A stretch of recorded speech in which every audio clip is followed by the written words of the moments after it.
Ayan o, ayan yung ginagawa nila o. Halos suruin nila yung mga tao.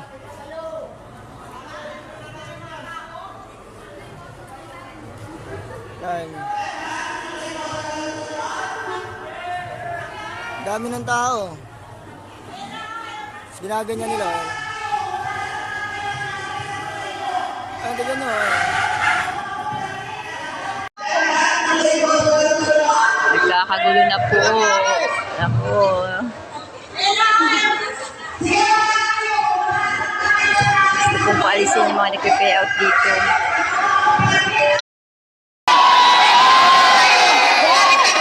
Ito sir, pakibasa, 3 page yan.